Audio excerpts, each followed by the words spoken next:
Bab 216, Kemenangan Sepihak 2.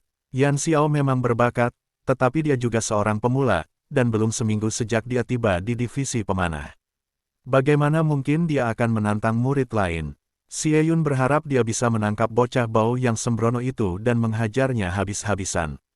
Meskipun Yan Xiao berbakat, Wan Li telah menjalani pelatihan bertahun-tahun sebelum dia masuk Akademi Saint Laurent. Baginya, menantang seseorang dengan gegabah itu terlalu. Jika Yan Xiao tidak bersikeras untuk tetap berada di luar akademi, dia akan berusaha keras untuk pergi ke asrama dan membedah kepalanya untuk melihat apa yang sebenarnya dia pikirkan. Namun, Xie Yun bahkan tidak dapat menemukan bayangan Shen Yan Xiao. Sebaliknya, Wan Li telah mendekatinya untuk menyapa, dan dia harus menjawabnya dengan ceroboh.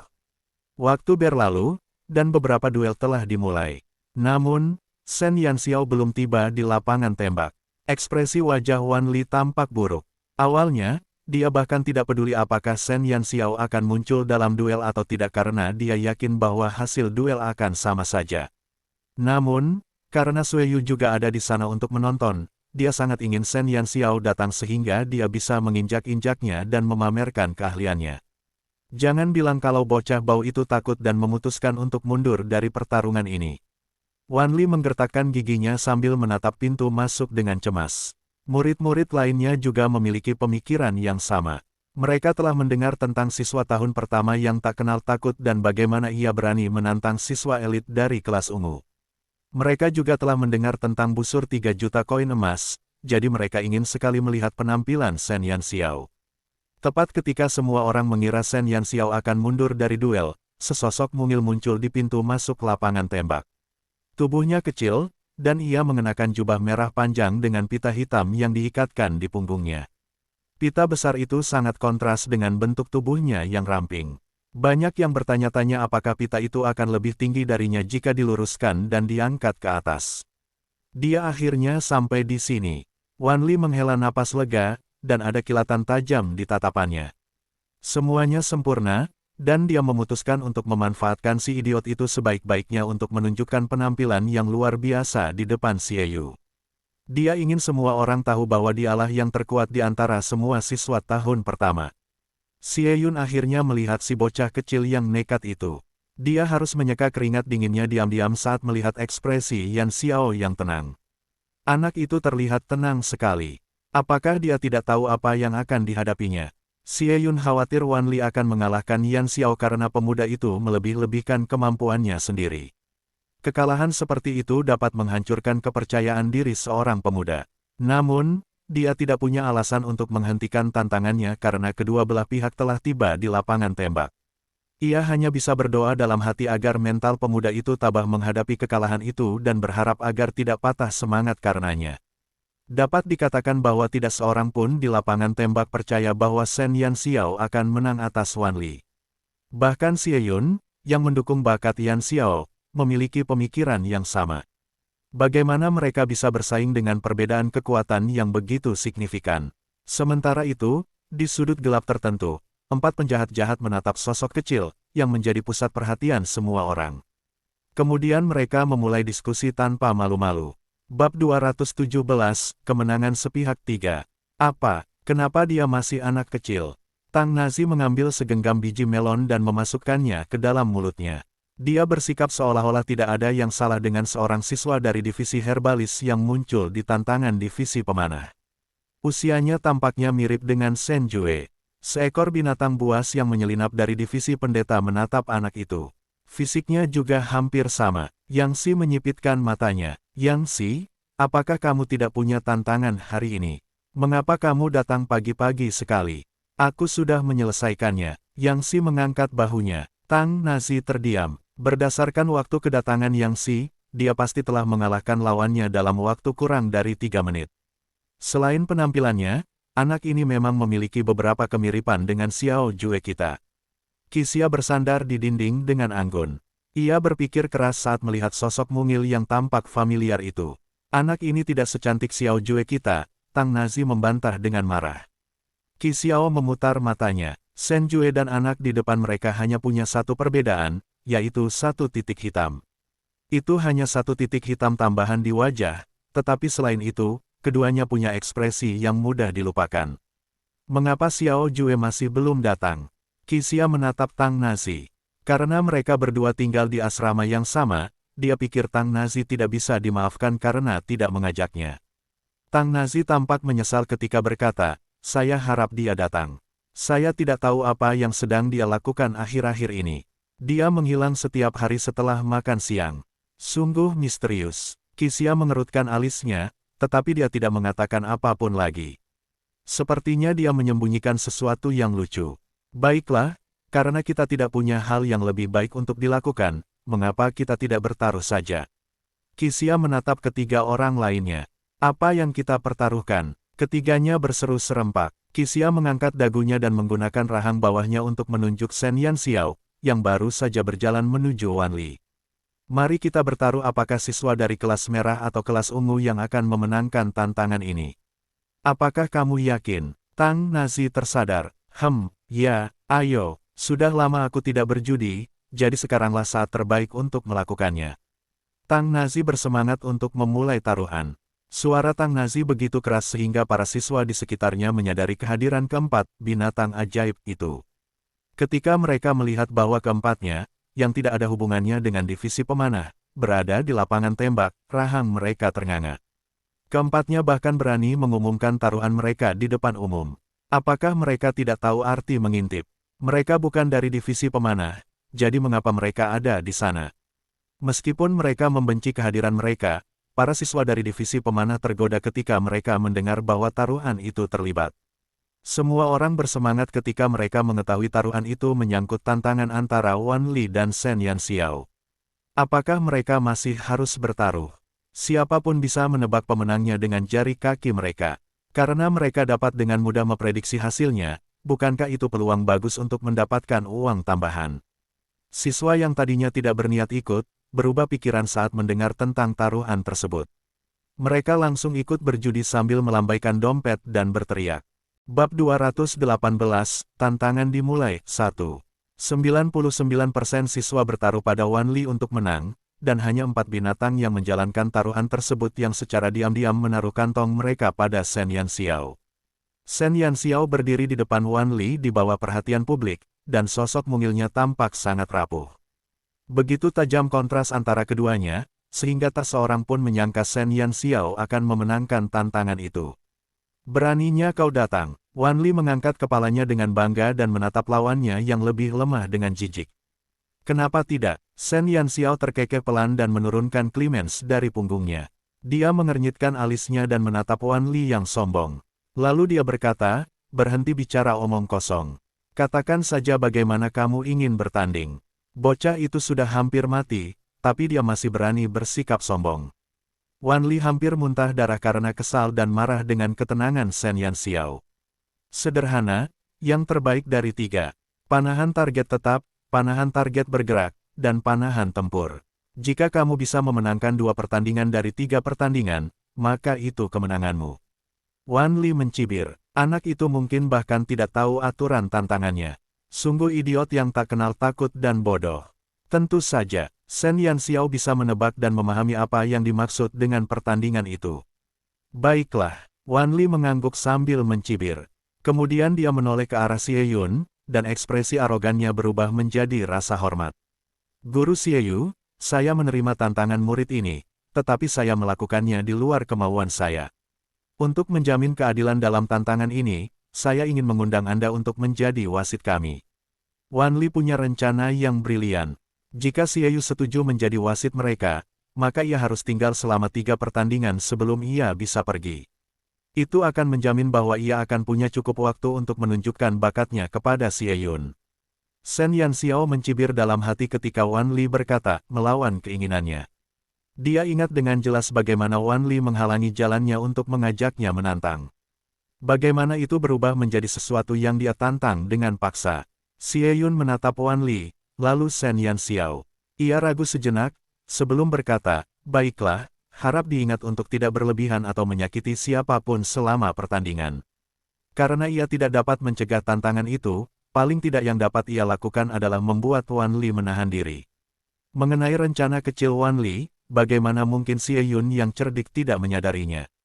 Ya Tuhan, Guru Xie Yun benar-benar setuju menjadi wasit mereka.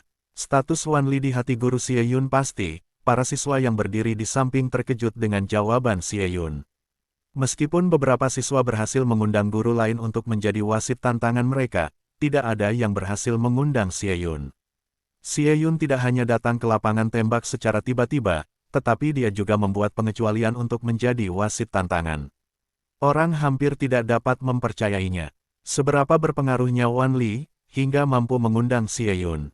Pada saat itu, semua orang menyadari betapa Xie Yun pasti sangat menghargai Wan Li.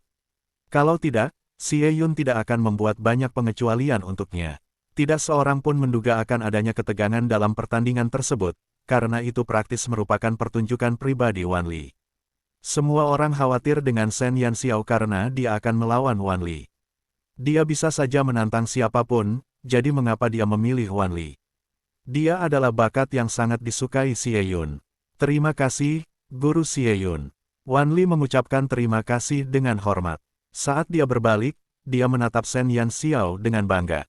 Apa yang kamu tunggu? Kita bisa mulai sekarang. Bibir Shen Yanxiao perlahan melengkung saat dia memperlihatkan senyum yang berseri-seri. Matanya yang cerah berkilauan dengan kilatan jahat. Tentu, kita bisa memulainya. Bab 219, Tantangan dimulai. 2. Sesuai namanya, pertandingan pertama adalah panahan target tetap. Wan Li dan Shen Yanxiao akan mencoba menembakkan 10 anak panah ke target tetap yang ditempatkan sekitar 100 meter jauhnya. Siapa yang dapat mengenai sasaran lebih tepat akan memenangkan ronde tersebut. Pertandingan itu merupakan bagian yang paling dikenal di antara para siswa di divisi pemanah. Mereka berlatih memanah target tetap setiap hari, dan tidak banyak yang bisa dilihat dari tantangan itu kecuali ketepatan seseorang. Bahkan siswa dari kelas merah dapat mengenai 5 hingga 6 sasaran. Namun, siswa dari kelas ungu harus mengenai 9 sasaran atau lebih jika mereka ingin memenuhi persyaratan standar kelas. Baik Wan Li maupun Shen Yanxiao berdiri di posisi masing-masing. Wan Li memegang busur kayu berputar yang dibelinya di toko senjata Lianjin. Busur itu memiliki inti sihir tingkat 5 yang tertanam di dalamnya. Busur itu tetap sangat bagus meskipun bukan yang terbaik di pasaran. Clemens yang dipegang Shen Yanxiao di tangannya sangat rendah jika dibandingkan dengan busur Wan Li yang mempesona. Tidak ada yang menyadari keberadaannya. Karena rumor tentang harga 3 juta koin emas, banyak tatapan siswa terpusat pada Clemens. Tidak ada yang percaya bahwa busur yang dirumorkan tak ternilai harganya akan terlihat seperti itu. Tidak hanya terlihat kusam, tetapi seluruh busur juga kosong. Tidak ada satupun inti sihir di dalamnya. Itu jelas merupakan senjata yang tidak lengkap, tidak dilengkapi dengan inti magis apapun. Tidak ada yang percaya bahwa Shen Yanxiao membawa senjata yang tidak lengkap untuk berpartisipasi dalam tantangan. Apakah itu lelucon baginya? Senjata dengan dan tanpa inti magis memiliki perbedaan kekuatan dan kemampuan yang sangat besar. Jika tidak, inti magis tidak akan laku di pasaran. Tidak peduli berapapun harga busur itu, ia tidak ada bandingannya dengan senjata lain yang memiliki inti magis tertanam di dalamnya. Semua orang berasumsi bahwa Shen Yanxiao ingin menghancurkan pot itu karena potnya sudah retak. Karena dia ditakdirkan untuk kalah, tidak masalah apakah dia menggunakan senjata yang tidak lengkap atau busur 3 juta koin emas. Wan Li melirik Shen Yanxiao dan memimpin untuk mengangkat busurnya. Dia memasang anak panah pada tali busurnya, memfokuskan diri, dan menembak ke arah sasaran. Bagaikan sambaran petir, anak panah yang cepat itu mengenai sasaran dalam sekejap mata.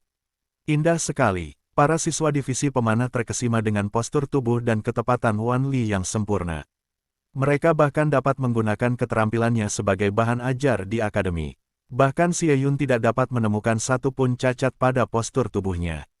Segalanya begitu sempurna hingga dia mendesah. Wan Li melepaskan 4 anak panah secara berurutan, dan semua anak panah itu mengenai sasaran setiap saat.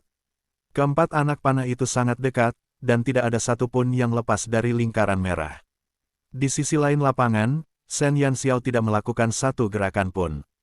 Bahkan ketika Wan Li menembakkan ke 10 anak panahnya, dan semuanya tepat berada di tengah sasaran. Jadi dia berakhir dengan hasil yang sempurna. Wan Li menatap Shen Yanxiao dengan ekspresi puas karena ia senang dengan penampilannya. Namun, ia melihat bahwa Shen Yanxiao tidak melepaskan satu tembakan pun. Ia hanya memegang busurnya dan melihat ke arahnya. Kenapa? Apa kau takut? Wan Li mencibir. Dia telah mendengar beberapa berita tentang Shen Yanxiao beberapa hari yang lalu. Dia mengetahui bahwa bocah nakal itu baru tiba di divisi pemanah minggu itu, dan dia bahkan belum menyelesaikan 7 hari pelajaran. Bagi seorang pemula seperti dia, akan sangat bagus jika anak panahnya dapat mengenai sasaran, apalagi 10 mata. Banteng, Shen Yanxiao mengernyitkan alisnya dan mengangkat Clemens. Dia meraih seikat anak panah dengan tangan kanannya dan memasangnya secara merata pada tali busur. Apa yang dilakukan anak kecil ini? Semua orang terkejut melihat perilaku konyol Shen Yanxiao karena mereka tidak dapat memahaminya. Bab 220, Tantangan dimulai 3. Jangan bilang dia berencana melepaskan ke-10 anak panah itu sekaligus. Apa dia gila? Sekalipun dia ditakdirkan kalah, dia seharusnya tidak membiarkan dirinya terjerumus dalam keputusasaan seperti itu. Tidak seorang pun mengerti keanehan Shen Yanxiao, bahkan Xie Yun mulai berkeringat. Semua orang mengejeknya dari kedua sisi lapangan, tetapi Shen Yanxiao mengabaikan mereka. Diam-diam dia memantulkan gangguan di sekelilingnya. Dia fokus pada busurnya, dan Clemens yang tampak kusam tiba-tiba memancarkan cahaya ungu samar. Orang hanya bisa mendengar suara anak panah saat melesat ke arah sasaran dalam seberkas cahaya perak. Tak sampai sedetik kemudian, seberkas cahaya kedua mengejar ekor anak panah pertama dengan kecepatan luar biasa. Anak panah ketiga, keempat dan kelima berhasil menembusnya. Garis-garis cahaya perak itu tampak seolah-olah bergerak pada saat yang sama karena jarak di antara keduanya sangat pendek. Para penonton bahkan tidak sempat bereaksi terhadapnya. Mereka hanya berhasil melihat 10 garis cahaya saat melesat menuju sasaran, dan jarak yang sangat tipis di antara keduanya tampak seolah-olah anak panah itu menyatu saat mendekati sasaran. Suara mendesing, suara mendesing, suara mendesing. 10 suara mendesing renyah bergema di seluruh lapangan tembak hampir pada saat yang bersamaan. Tidak seorang pun tahu apa yang terjadi hingga anak panah terakhir mengenai sasaran. Baru setelah itu mereka melihat ke arah sasaran dengan ragu-ragu. Mereka melihat 19 anak panah mengenai sasaran, yang berjarak sekitar 100 meter. Anak panah membentuk garis lurus horizontal dan membelah target merah menjadi 2 bagian. Mengapa ada 19 anak panah? Semua orang bingung. Mereka melihat 10 anak panah di tangan Shen Yanxiao, tetapi dari mana 9 anak panah lainnya berasal? Wan Li ternganga kaget melihat sasaran Shen Yanxiao. Setiap anak panah mengenai sasaran, dan tampaknya akurasinya setara dengan Shen Yanxiao. Bagaimana itu mungkin? Kamu curang. Wan Li langsung melotot ke arah Shen Yanxiao. Pertandingan itu hanya melibatkan 10 anak panah, tetapi entah bagaimana, ada 19 anak panah yang mengenai sasaran. Jadi, tidak diragukan lagi bahwa Shen Yanxiao curang. Shen Yanxiao mengangkat alisnya dan melirik Wan Li yang marah sambil mencibir. Bodoh, kau, Wan Li geram. Ia ingin berlari menghampirinya untuk menyampaikan argumennya, tetapi Xie Yun memilih untuk berbicara pada saat itu juga. Dia tidak curang, dia hanya menggunakan 10 anak panah. Xie Yun memiliki ekspresi aneh di wajahnya. Pandangannya melewati Wan Li dan tertuju pada Shen Yanxiao. Dia juga sempat ragu saat melihat targetnya. Namun, dia akhirnya mengerti apa yang terjadi saat dia melihat lebih dekat. Tapi, Wan Li ingin melanjutkan perkataannya, tetapi Xie Yun memotongnya, jangan bicara lagi. Kau akan mengerti saat kau melihat target Xiaoyan. Begitu Xie Yun menyelesaikan kalimatnya, seorang siswa yang berpikir cepat segera berlari ke ujung terjauh dari lapangan tembak untuk mengambil papan sasaran Shen Yanxiao. Siswa itu memiliki ekspresi jelek di wajahnya. Papan itu diletakkan di hadapan semua orang, dan semua orang terkesiap saat melihat 19 anak panah pada papan target. 9 anak panah pertama terbelah tepat di tengah, dan anak panah terakhir yang masih utuh berada di tengah papan. Itulah sebabnya ada 19 anak panah. 18 anak panah yang terbelah juga membentuk garis lurus horizontal. Shen Yanxiao tidak curang. Dia hanya menggunakan keterampilannya untuk mengubah 10 anak panah pertama menjadi 19 anak panah. Keterampilan itu sendiri telah membuat seluruh divisi pemanah gempar.